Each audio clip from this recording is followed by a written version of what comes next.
नमस्कार दोस्तों, कैसे हैं आप लोग। मैं हूं नितिन। दोस्तों, आज इस वीडियो में हम लैग्रेंज इक्वेशन की टाइप फोर्थ को सॉल्व करेंगे, जो काफ़ी ज़्यादा इंपॉर्टेंट है। इसका लॉन्ग आंसर में क्वेश्चन आपको एग्जाम में देखने को मिल जाता है और ये थोड़ी सी कॉम्प्लिकेटेड भी है। थोड़ा सा इसमें ज़्यादा वर्क करना पड़ता है as compare to type first, second and third. तो चलिए इस क्वेश्चन को हम देखते हैं। देखिए ये जो क्वेश्चन है, देखिए यहाँ पर मैं इसका क्वेश्चन लिख देता हूँ। क्वेश्चन कुछ इस तरीके से है, y minus Z p plus Z minus X, यहाँ पर q आएगा, this is equal to x plus Y. ठीक है, तो ये हमारे पास क्वेश्चन है। तो सेम एज चीज जैसे हमने पहले भी क्वेश्चन में किया था, तो इसको हम p रखते हैं, p equal to Y minus Z. ठीक है, ब्रैकेट्स लगाओ या नहीं लगाओ, तो मैं यहाँ पर नहीं लगा रहा हूँ। ठीक है, उसके बाद मेरा जो q है, q मेरा होगा z माइनस एक्स। ठीक है, और यहाँ पर मेरा जो r है x प्लस वाई। ठीक है, सिंपल ये चीज़ करनी है। अब देखिए यहाँ पर क्या होता है, हमने फ्रैक्शंस बनानी होती है। ठीक है, आपको कुछ इस तरीके से इसको अरेंज करना है कि आपको इसकी फ्रैक्शंस बनानी है। तो हम सबसे पहले इसकी एक फ्रैक्शन बनाएंगे, फिर दूसरी, फिर तीसरी फ्रैक्शन बनाएंगे। 3 फ्रैक्शंस बनानी है और 3 में से क्या करना है कि दो दो फ्रैक्शन का यूज़ करके हमने जैसे हम निकालते थे C1 C2 निकालते थे, तो वैसे वैल्यूज़ हमने निकालनी है। तो चलिए इसको देखते हैं हम। सबसे पहले मैं इसको मल्टीप्लायर लेता हूँ एज अ टेकिंग मल्टीप्लायर्स। सबसे पहले मैं लेता हूँ 1, फिर -1 और 0। उसके बाद मैं इकट्ठा ले लेता हूँ। ठीक है, अगर आपको एक एक लेना है तो आप एक भी ले सकते हो, नहीं तो मैं इकट्ठा ले सकता हूँ। इकट्ठा ही लेना मैंने। ठीक है, उसके बाद मैं लेता हूँ देन, फिर लेता हूँ मैं 0, 1 और -1 ले लेता हूँ। ठीक है, और अब मैं लेता हूँ 1, 1 और 1। ठीक है, तो ये ले लेता हूँ। अब देखिए ये मैंने एकदम से ले लिया है। ठीक है, ये भी ले लिया, ये भी ले लिया। तो ये तब हो सकता है आपसे जब आप इसकी प्रैक्टिस करोगे अच्छे से। ठीक है, ओके। तो अब देखिए मेरे पास सबसे पहले इसकी जो फ्रैक्शन बनेगी वो किस तरीके से बनेगी। देखिए इसको मैं एक बार अच्छे से लिखता हूँ, देन हम उसकी फ्रैक्शन बनाएंगे। ठीक है, तो मेरे पास जो आता है, ये यहाँ पर लिख देता हूँ, यहीं पर लिख देता हूँ। ये होगा मेरे पास dx अपॉन पी होता है, तो y माइनस जेड है। ठीक है, दिस इज इक्वल टू, ये होगा मेरे पास dy upon z minus x, यही होगा। ठीक है, this is equal to dz upon x plus y. तो this is equation number first होगा हमारा। ठीक है, तो इसमें हमने इन चीज़ों को अप्लाई करना है और एक फ्रैक्शन बनानी है। ठीक है, हमारे यहाँ पर 3 फ्रैक्शंस बनेगी। तो चलिए देखते हैं। तो चलिए ये आ गया मेरे पास, ये हमारे पास फ्रैक्शन है। ठीक है, ये इस तरीके से आपको पता ही है, हम इस तरीके से इसको बनाते हैं। क्यों बनाते हैं, हमने थ्योरम में देखा था। ओके, उसके बाद ये मेरे पास मल्टीप्लायर्स है। सबसे पहले ये 1 है, फिर 2, फिर ये 3। ठीक है, हमारे पास 3 फ्रैक्शंस बनेंगे। तो सबसे पहले देखिए ये 0 है और ये -1 है और 0, सॉरी पहले 1 है फिर -1 0, यानी जो हमारा ये dz है अपॉन x प्लस वाई, ये हमारा अभी 0 होगा। सिर्फ हमने इनको देखना है। इसमें से भी जो dy है वो हमारे पास माइनस में आएगा। ठीक है, तो सेम एज इट नीचे भी हमने ये करना होता है।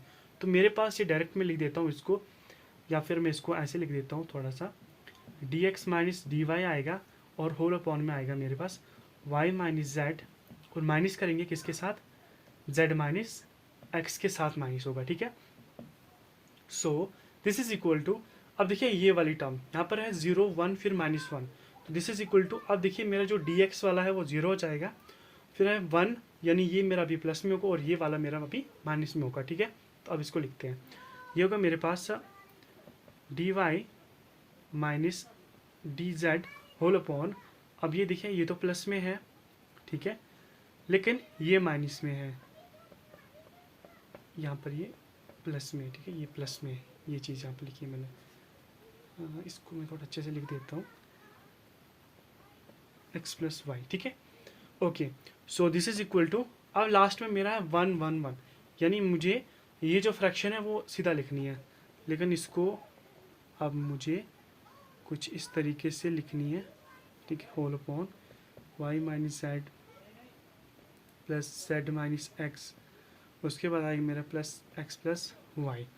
ठीक है, तो ये मेरी 3 फ्रैक्शंस बन गई। ठीक है, 1, 2, 3। अब ये जो मेंबर्स हैं, ठीक है, फर्स्ट, सेकंड, थर्ड मेंबर है, इनका मुझे यूज़ करके मुझे वो कॉन्स्टेंट्स निकालने हैं। ठीक है, और तब मेरे पास एक जनरल सोल्यूशन बनेगा। वो कैसे निकालते हैं, देखिए देखिए मैं क्या करता हूँ, टेकिंग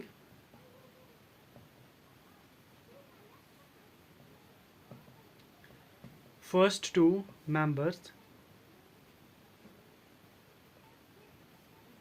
ऑफ, इसको मैं इक्वेशन नंबर सेकंड मान लेते हैं चलिए, क्योंकि इक्वेशन नंबर फर्स्ट हमने इसको माना था और इसको मैं इक्वेशन नंबर सेकंड मान लेता हूँ, ठीक है। तो equation number from members of second we get, तो अब देखिए यहाँ पर होगा मेरा, यहाँ से मैं डी को कॉमन करता हूँ, एक्स माइनस वाई आ जाएगा। और नीचे देखिए, अब यहाँ पर देखिए वाई, तो वाई एज इट इज़ आएगा क्योंकि वाई यहाँ पर नहीं है। अब देखिए माइनस जेड और ये भी माइनस जेड,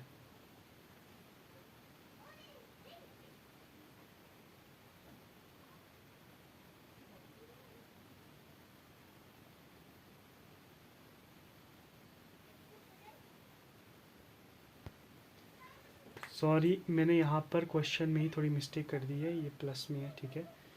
तो ये भी प्लस में ही है और ये भी प्लस में ही, ठीक है, ठीक है। उसके बाद में ये जो बीच वाली टर्म है बेसिकली ये प्लस में है, इसको मैं प्लस लिख देता हूँ, ये भी प्लस में ही है, ठीक है। सो ओके, ये भी प्लस में है और ये भी प्लस में ही है, ठीक है। ये थोड़ी सी मैंने गलती कर दी थी। ओके, तो अब देखिए यहाँ पर क्या आएगा मेरा नीचे, वाई ये देखिए माइनस जेड है और ये प्लस जेड है, कैंसिल हो जाएगा, माइनस से इधर मल्टीप्लाई होगा तो वाई माइनस एक्स आएगा मेरा, ठीक है। तो इसके नीचे मेरा ये आ गया, ठीक है। तो दिस इज इक्वल टू, अब मेरे पास जो सेकंड फ्रैक्शन है वो ये वाली है, तो इसको करते हैं अब हम मल्टीप्लाई। तो ये हो जाएगा यहाँ पर डी को common, y minus z whole upon, अब देखिए यहाँ पर एक्स और एक्स कैंसिल हो जाएगा, z plus Z minus y मेरे पास आ जाता है कुछ इस तरीके से, ठीक है। अब देखिए, अब हमने सिंपल से इसको इंटीग्रेट करना है और हमारे पास क्या आता है, मैं इसको लिखता हूँ अच्छे से। अब देखिए दोस्तों, इसकी हमने सिंपल सी इंटीग्रेशन करनी है, तो इंटीग्रेशन करके क्या होगा, यहाँ पर मैं लिख देता हूँ, मैं डायरेक्ट लिखता हूँ उसको, ये होगा लॉग ऑफ मॉड में x minus y, term same है तो हमारे पास इंटीग्रेशन ये होगी, दिस इज इक्वल टू यहाँ पर लॉग जेड माइनस, सॉरी यहाँ पर वाई माइनस जेड है, वाई माइनस जेड हो जाएगा, ठीक है। और प्लस में लिख देता हूँ लॉग, यहाँ पर मेरा होगा सी, ठीक है। तो इंटीग्रेशन से कांस्टेंट तो आता है, तो मैंने यहाँ पर कुछ इस तरीके से लिख दिया। ओके, अब देखिए, अब मेरे पास आएगा log x minus y, this is equal to, अब देखिए यहाँ पर आएगा लॉग, ऊपर मैं एक्स लिख रहा हूँ, वाई माइनस जेड और यहाँ पर सी, यहाँ पर मैंने लॉग की प्रॉपर्टी लगा दी, ठीक है। अगर ये माइनस में होता तो ये अपॉन में चला जाता, लेकिन अभी ये प्लस में है तो सी भी इसके साथ मल्टीप्लाई हो जाएगा, लेकिन ध्यान रखिए यहाँ पर मॉड है, मॉडुलस फंक्शंस है, ठीक है। सो देयरफॉर अब देखिए मेरे पास क्या होगा, अब मैं लॉग को दोनों साइड से कैंसिल कर देता हूँ, दिस इज इक्वल टू यहाँ पर हो जाएगा मेरा वाई माइनस जेड और यहाँ पर सी कुछ इस तरीके से, ठीक है। अब देखिए, अब मैं इसका जो मॉडुलस है उसको कैंसिल कर देता हूँ, मतलब उसको निकाल देता हूँ दोनों तरफ से, तो x minus y, so this is equal to plus minus c को मल्टीप्लाई करेंगे इसके साथ, और मैं यहाँ पर क्या कर देता हूँ, therefore x minus y this is equal to, अब मैं c की जगह या फिर मैं यहाँ पर लिखता हूँ a, चलिए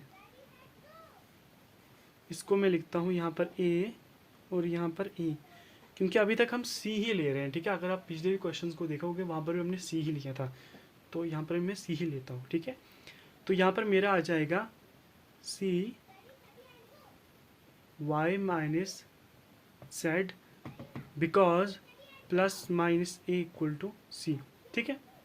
तो ये रीज़न आप लिख सकते हो। नाउ अब मेरे पास c की वैल्यू आ गई, c मेरे पास क्या होगा, यहाँ पर मैं लिख देता हूँ, c मेरे पास होगा x minus y upon y minus z. तो यहाँ से देखिए मेरी c की वैल्यू निकल गई, ठीक है। अब मुझे सेम जो मैंने 3 फ्रैक्शन ली थी उनमें से 2 डिफरेंट फ्रैक्शंस लेनी थी। जैसे पहले मैंने ली थी, एक बार मैं लिख देता हूँ, आपको अच्छे से दिखा देता हूँ। दोस्तों मेरे पास ये फ्रैक्शंस थी 3, ठीक है। इसमें से हमने पहली 2 फ्रैक्शंस ली थी और इससे हमने c1 की वैल्यू निकाली थी।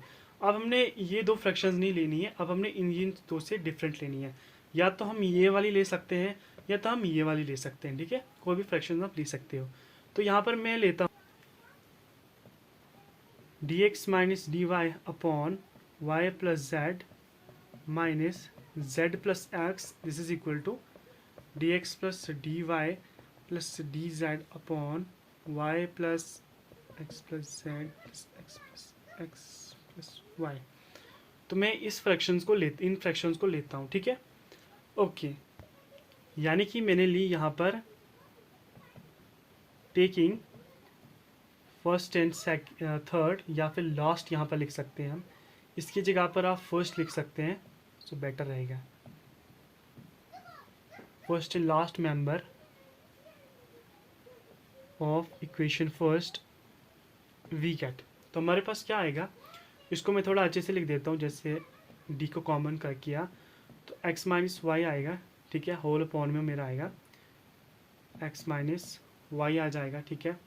सो दिस इज इक्वल टू, अब मेरा आएगा यहाँ पर d को कॉमन करेंगे, यहाँ पर आ जाएगा प्लस वाई प्लस जेड है, यहाँ पर होल अपॉन में आ जाएगा मेरे पास। 2 को कॉमन करेंगे, यहाँ पर हो जाएगा x plus y plus z. कुछ इस तरीके से मेरे पास बन जाता है। ओके, अब हम इसको थोड़ा सिंप्लीफाई करेंगे, देन उसके बाद इंटीग्रेट करेंगे, ठीक है। अब देखिए क्या होगा, विच एम्प्लॉयज़। अब मैं क्या करता हूँ, इस वाली टर्म को पहले लिख देता हूँ, इस वाली टर्म को मैं बाद में लिख देता हूँ, इसको 2 से मल्टीप्लाई कर देता हूँ। कहने का मतलब ये है कि d x plus y plus z whole upon x plus y plus z, इसको मैंने पहले लिख दिया और 2 को यहाँ पर मल्टीप्लाई कर दिया, ठीक है। क्या आएगा मेरे पास, डी एक्स माइनस वाई आएगा, this is whole upon x minus y हो जाएगा, और मैं इसको इक्वल टू 0 लिख देता हूँ, ठीक है। तभी ये मेरे पास प्लस में बन जाएगा, ठीक है। ओके, बेसिकली मैंने इसको, इस फ्रैक्शन को इस साइड लाया, ठीक है, इस फ्रैक्शन को इस साइड लाया, ठीक है। तो ये भी माइनस में जाएगा, ये भी माइनस में थी, तो इक्वल टू जो 0 है उधर डाल दिया, तो ये दोनों हमारे पास प्लस में बन गए, ठीक है। तो ये हमारा मोटिव था। अब देखिए क्या हुआ, यहाँ पर मैं इसको इंटीग्रेट करता हूँ, तो इंटीग्रेट करने से क्या हुआ, देखिए ये दोनों सेम है, ये दोनों सेम है, तो सिंपल सी बात है, यहाँ पर हमारे पास फिर से वही होगा लॉग, यहाँ पर फिर से modulus function x plus y plus z, यहाँ पर मॉड है, ठीक है। उसके बाद plus 2 log x minus y मेरे पास आ जाता है, ठीक है। So this is equal to, यहाँ पर मैं लॉग बी इसको मान लेता हूँ इस वक्त, ठीक है। ओके, अब देखिए मेरे पास क्या आएगा, अब यहाँ पर भी हम लॉग की प्रॉपर्टी लगा देंगे। देखिए log x plus y plus z, अब इस 2 को यहाँ पर मल्टीप्लाई करेंगे तो क्या होगा, एक्स प्लस वाई का होल स्क्वायर, और इस लॉग की प्रॉपर्टी से ये देखिए ये मल्टीप्लाई में हो गया, ठीक है। एक स्टेप मैंने ऐसे ही क्यों वेस्ट करना है, तो मैंने ये डायरेक्ट कर दिया, ठीक है। तो एक लॉग, जो लॉग की प्रॉपर्टी है, लिख देता हूँ कहीं कन्फ्यूजन ना हो जाए। देखिए यहाँ पर प्लस हो जाएगा और ये हो जाएगा लॉग एक्स माइनस वाई, ठीक है, और ये स्क्वायर हो जाएगा, ठीक है। This is equal to log b. उसके बाद यहाँ पर हो जाएगा, देखिए ये लॉग आएगा कुछ इस तरीके से x plus y plus z, ठीक है। और यहाँ पर ये प्लस में है तो ये मल्टीप्लाई हो जाएगा, अगर ये यहाँ पर माइनस होता है ये डिवाइड हो जाता है, ठीक है। ये लॉग की प्रॉपर्टी आपको पता होगा, एक्स माइनस वाई का whole square, this is equal to log b, और यहाँ पर भी मॉड है। अब सिंपल सा हम दोनों तरफ से लॉग को कैंसिल करेंगे। जब लॉग को कैंसिल करेंगे तो मेरे पास आ जाएगा x plus y plus z. So यहाँ पर भी मल्टीप्लाई है, आपको पता ही है, एक्स प्लस यहाँ पर एक्स माइनस था, एक्स माइनस वाई का होल स्क्वायर आ जाएगा, दिस इज इक्वल टू, अब देखिए यहाँ पर मेरे पास बी आ जाएगा, सिंपल। ओके, अब देखिए हम क्या करते हैं, सो यहाँ पर मैं विच एम्प्लॉइज, अब देखिए यहाँ पर क्या हो जाएगा, x plus y plus z, तो मॉडुलस यहाँ पर भी है, यहाँ पर भी है, ठीक है। ओके, अब देखिए मेरे पास आ जाता है, इसको मैं एक्स माइनस वाई का whole square, so this is equal to, यहाँ पर हो जाएगा मेरे पास plus minus b, so this is equal to, मैं लिखता हूँ C2। ओके, तो मेरे पास ये सिंपल से आ जाएगा x plus y plus z x minus y का whole square equal to b. मैंने बी लिया है फिर से, यहाँ पर मैं C2 लेना है मुझे, ठीक है, C2 आ जाएगा, ठीक है। अब देखिए C1 और C2, C1 क्या था मेरे पास, मैं यहाँ पर C1 की वैल्यू लिख देता हूँ। C1 था मेरे पास x माइनस वाई का whole upon y minus z equal to C1 लिखना था मैंने, तो C1 मेरे पास ये है और C2 मेरे पास ये है। और हमारे पास जो जनरल सोल्यूशन वो क्या होता है, जनरल सोल्यूशन होता है जनरल सोल्यूशन क्या होता है, जनरल सोल्यूशन होता है फंक्शन ऑफ, यहाँ पर u v होता है, ठीक है, इक्वल टू 0। अब u जो है वो मेरा C1 है, v जो है मेरा वहाँ पर ये C2 है, तो ये मुझे सिंपल सा यहाँ पर लिखना है, ठीक है। तो यहाँ पर मैं यहाँ पर लिख देता हूँ u क्या आया मेरा x minus y upon y minus Z, ठीक है। और यहाँ पर मेरा v क्या आया है x plus y plus z x minus y का whole square, so this is equal to 0, ठीक है। तो ये है मेरे पास इसका जनरल सोल्यूशन, और यहाँ पर मैं लिख दूंगा where f is any arbitrary function. तो इस तरीके से हम टाइप 4 को सॉल्व करते हैं। थोड़ी सी कॉम्प्लिकेटेड है, इसमें थोड़ी फ्रैक्शंस बनानी पड़ती हैं, देन उसके बाद हम इसको सॉल्व करते हैं, ठीक है। और अगर आपको ये जो टाइप्स हैं, अगर आपको ये अच्छे से समझ आ गई हैं, तब आप चार्पटिस मेथड को बहुत ही आराम से, बहुत ही जल्दी से सॉल्व कर सकते हैं। नेक्स्ट वीडियो में हम देखेंगे चार्पटिस मेथड, सबसे पहले थ्योरम देखेंगे, उसके बाद उस पर क्वेश्चंस करेंगे। मिलते हैं दोस्तों नेक्स्ट वीडियो में।